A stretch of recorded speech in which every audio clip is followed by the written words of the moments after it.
السلام علیکم ورحمۃ اللہ وبرکاتہ مغفراتہ۔ رمضان اپنی آخری گھڑیوں میں ہے، آخری دنوں میں ہے، اور یہ کوشچن بہت زیادہ پوچھا جاتا ہے، ہر سال ہی پوچھا جاتا ہے کہ جن کے روزے رہ گئے ہیں وہ فدیہ کتنا دیں، اور جنہوں فطرانہ کتنا ہے۔ یہ فدیہ اور فطرانہ دو ڈیفرنٹ چیزیں ہیں۔ آپ کو پتہ ہے کہ فدیہ وہ ہے جو کوئی کمزور ہے، بیمار ہے، مسافر ہے، کسی انتہائی مجبوری کے تحت اس کے روزے چھوٹ گئے ہیں تو وہ اس کا فدیہ دینا چاہتا ہے، لیکن روزوں کی قضا کرنی ہے۔ فدیہ ان لوگوں کے لیے ہے جو بہت بوڑھے، بہت کمزور، ایسی بیماری میں مبتلا کہ جن کا ہو کہ وہ کبھی ٹھیک نہیں ہوں گے، تو اس وجہ سے وہ فدیہ دیں گے۔ لیکن آپ بھی اگر صحت مند ہیں، آپ کوئی مجبوری ہے، پریگننسی ہے، یا ایسی پریگننسی، ہر پریگننسی پہ بھی آپ روزہ نہیں چھوڑ سکتے کہ جس میں پتہ ہو کہ روزہ رکھنے سے آپ بیمار پڑ جائیں گے، شدید خطرہ ہو جان کو، دونوں جانوں کو، تو پھر آپ اس کو چھوڑیں گے۔ یا وہ مائیں جو فیڈ کراتی ہیں، اور ہر فیڈ کرانے والی ماں روزہ نہیں چھوڑ سکتی سوائے اس کے جس ماں کو پتہ ہو کہ اس نے روزہ رکھا، فیڈ کرایا، تو وہ خود بیمار ہوئی، ویک ہوئی، کمزور ہوئی، نڈھال ہوئی، یا اس کے بچے کو پراپر دودھ نہیں ملا اور اس کی صحت اور جان خطرے میں ہے، تو ایسی صورت میں وہ روزہ چھوڑیں گی، تو وہ روزہ بعد میں قضا کریں گی۔ لیکن اگر وہ فی الحال فدیہ بھی دے دیں تو اچھا ہے، صدقہ ہو جائے گا، ٹھیک ہے نا۔ تعداد، مقدار پوچھی جا رہی ہے تو اس کی بات کرتے ہیں تھوڑی سی، تاکہ سب کے کوسچن جو ہے وہ کلیئر ہو جائیں۔ یہ جو صدقہ فطر ہے نا، یہ ہر مسلمان آزاد اور جس کے پاس نصاب ہو، کچھ پیسے تیلے ہوں، اس پہ واجب ہے۔ اور رمضان کے مہینے میں جو ہم روزے رکھتے ہیں اس میں کوئی فضول یا بیکار فوش باتیں منہ سے نکل جائیں، کوئی عمل ہو جائے چھوٹے موٹے جو ہم نگاہوں کے، سوچوں کے، تصورات کے، گمان کے، خیال کے، کوئی نیگیٹو تھاٹس ہمارے روزے کو جو خراب اور گدلا کر دیتے ہیں، تو صدقہ فطر ان کو پاک صاف کر دیتا ہے، ان کا صدقہ ادا ہو جاتا ہے، اور روزوں کو پاک دار روزے داروں کو کر دیتا ہے، ٹھیک ہے نا۔ تو یہ مہینہ ختم ہونے سے پہلے ہمیں فطرہ دینا ہے، عید نماز سے پہلے وہ ادا کر دینا ہے۔ یہ جو آیت ہے نا، قد افلح من زکا، من تزکا، بلا شبہ کامیاب ہو گیا وہ شخص جس نے اپنے آپ کو، اپنی باطن کو قدورتوں سے پاک کر لیا، اپنے رب کا نام لیا، نمازیں پڑھی۔ تو بعض مفسرین یہ کہتے ہیں کہ یہ اس میں صدقہ فطر کا بتایا گیا تھا، بلکہ حضرت عبداللہ بن عمر نے اپنے دادا سے اس بات کو روایت کیا ہے کہ نبی کریم صلی اللہ علیہ وسلم سے اس آیت کریمہ کے بارے میں پوچھا گیا تو آپ نے فرمایا اس سے مراد صدقہ فطر ہے۔ اور دوسرے بھی صحابہ، حضرت ابو سعید خدری، حضرت ابن عمر، حضرت عمر بن عبدالعزیز، وہ بھی اسی رائے میں ہے کہ یہ آیت اسی لیے نازل ہوئی۔ اس سے اندازہ لگائیں صدقہ فطر کتنا ضروری ہے۔ اور آپ صلی اللہ علیہ وسلم کی پوری حیات طیبہ میں آپ کا یہ معمول تھا کہ عید سے 1-2 دن پہلے صدقہ فطر کے جو احکام ہیں، مسائل ہیں، وہ ممبر پہ بیان فرما دیتے تھے۔ اور روزوں کو یہ بھی فرماتے تھے کہ روزوں کو جو ہماری فضول باتیں، فوش یا لاشانی باتیں جو ان کے اثرات ہمارے روزے میں پڑے ہیں، اس کو پاک صاف کرنے کے لیے مسکینوں، محتاجوں کے کھانے کا جو بندوبست کیا جائے گا، وہ واجب صدقہ ہے، وہ دینا ہے۔ دیکھیں کتنے فائدے ہیں، کتنی حکمتیں ہیں اس میں، کہ ایک تو مسلمان جو ہے وہ خوشی کے موقع پہ، جیسے وہ اس کا جشن ہے نا عید، اس دن وہ اپنے غریب بہن بھائیوں، مسکینوں کو بھی ساتھ، یعنی ان کا بھی پیٹ بھرتا ہے، ان کو بھی ساتھ لے کے چلتا ہے۔ اور دوسرا یہ ہے کہ جو زبان کی بے احتیاطیاں ہم سے ہو گئی ہیں، یہ ان کا کفارہ بن جائے گا۔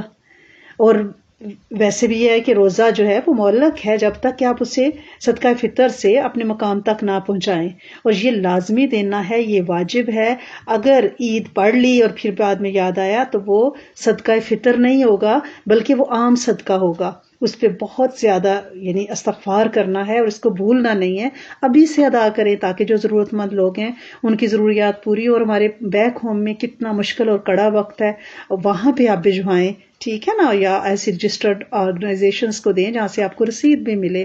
اور صدقہ فطر ہر صاحب نصاب پر اپنی اولاد کی طرف سے، جو نابالغ اولاد ہے، جو بچے بالغ ہو چکے ہیں، ان کی طرف سے آپ کا بنتا نہیں ہے۔ لیکن یہ نہ ہو کہ ہمارے بچوں کو پتہ ہی نہ ہو کہ یہ صدقے کی اہمیت کیا ہے، صدقہ فطر دینا ہے بیچاروں کو، اور ہم بھی کہیں کہ نہیں بڑے ہو گئے اور ہم بھی نہ دیں۔ نہیں، ان کو بٹھا کے سمجھانا ہے، بتانا ہے کہ بیٹا جی آپ نے اپنا صدقہ فطر دینا ہے، کیونکہ کل کو انہوں نے اپنے گھر والا ہونا ہے، انہیں پتہ ہو کہ انہیں اپنے بچوں کا صدقہ دینا ہے، ٹھیک ہے نا. اور گھر میں ایسے ملازم جو آپ کی کفالت میں ہیں ان کی طرف سے بھی آپ نے دینا ہے. یہ بزنس کے ملازم نہیں ہیں جو دکان پہ آپ کے بزنس میں آپ کے امپلائیز ہیں، ان کی بات نہیں ہو رہی. جو گھر میں ہے، جو جن کے نان نفقہ کھانا پینا آپ کی ذمہ داری رہائش ہے، ان کی طرف سے بھی آپ دیں گی انشاءاللہ صدقہ.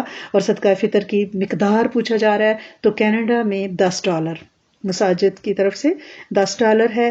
اور جو روزے چھٹے ہیں ان کا جو فدیہ ہے وہ $15 پر روزہ ہے. فدیہ $15 ہے پر روزہ.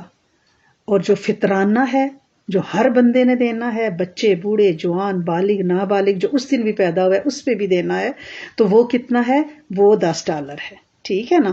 تو جو بچیاں یہ پوچھ رہی ہیں کہ ہمارے روزے رہ گئے چھٹ گئے کسی مجبوری کی وجہ سے، تو ہم ابھی فدیہ بھی دے دیتی ہیں اور بعد میں ہم روزے قضا کریں گے. قضا لازمی کرنے ہیں. وہ فدیہ آپ کا نور اللہ نور ہے.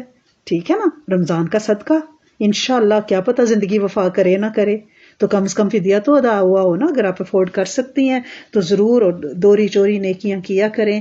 اور نبی کریم صلی اللہ علیہ وسلم کے دور میں جو روایت موجود ہے، جو سا کشمش اور چھوارے کھجور والی، تو اس وقت یہی ایک کھانے پینے کی چیزیں تھیں، عام خوراک تھی. لہٰذا آپ اس کی قیمت میں کوئی بھی چیز دے سکتی ہیں. آپ کیش دے سکتی ہیں، ضروری نہیں کہ آپ وہ چیزیں خریدیں. آپ کوئی اور پروڈکٹس بھی کھانے پینے والی دے سکتی ہیں. بہتر ہے کیش دیں، جس ضرورت مند کی جو ضرورت ہے وہ پوری ہو.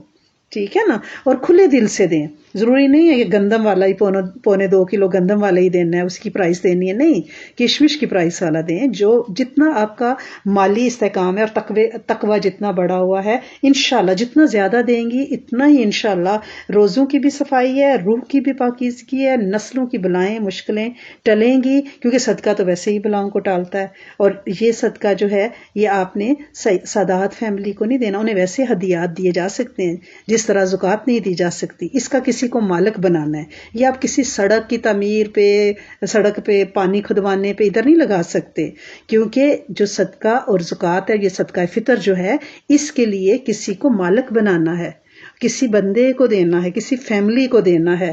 اور کوشش کریں کہ ابھی سے دے لیں، عید کے دن کا انتظار نہ کریں، کہیں ایسا نہ ہو کہ بھول نہ جائیں. اللہ کریم آپ سب لوگوں کے مال کو ایسی جگہ لگائیں جہاں جو کہ اسے پسند ہے، اور حقداروں تک، سفید پوش بے زبانوں تک یہ پہنچے، جو لپک لپک کے مانگتے نہیں ہیں، میسج کر کر کے سوال نہیں کرتے، بلکہ وہ ایسے ہیں کہ وہ خاموشی سے اللہ کی طرف نگاہیں اٹھائے، سر کو جھکائے، انتظار کر رہے ہیں کہ ربی مدد آ پہنچے. اللہ کرے کہ ہم سب کے مال، ہم سب کا علم، ہم سب کا حلم خیر کے کاموں پہ لگے، اور انشاءاللہ اس کی بڑھوتی ہو، تقوی بھی بڑھے، بزرگی بھی بڑھے، صلاحیت بھی بڑھے، صلاحیتیں بھی بڑھیں. اور اللہ کریم نسلوں میں علم، حلم، فیض اس کے منبع اور انشاءاللہ دریا بہا دے. انشاءاللہ خاتمہ بالخیر بھی کرے، اپنی معرفت بھی عطا فرمائے، دنیا میں بھی بہترین دنیا اور آخرت بھی بہترین سے بہترین عطا فرمائے. نسلوں کو دین کی دعوت کے لیے چنے، اور انشاءاللہ قابل نہیں ہے ہم لوگوں کو قبول فرمائے، اور روزوں کی کمیوں کوتاہیوں کو انشاءاللہ ان کی تطہیر بھی فرمائے، اور ہمیں عاجزی کے ساتھ اپنے مال کو چپکے سے بالکل دھیمے لہجے میں اس کے حقداروں تک پہنچانے کی توفیق دے. آپ سب کے لوگوں کے گھروں میں انشاءاللہ نور، رحمتیں، فضل اور کرم، اور امت کا جن و انس انشاءاللہ خوشحال ہو جائے، سب کی خیر ہو جائے، سب کا بھلا ہو جائے. السلام علیکم ورحمۃ اللہ وبرکاتہ و مغفراتہ. فی امان اللہ، فی جوار اللہ.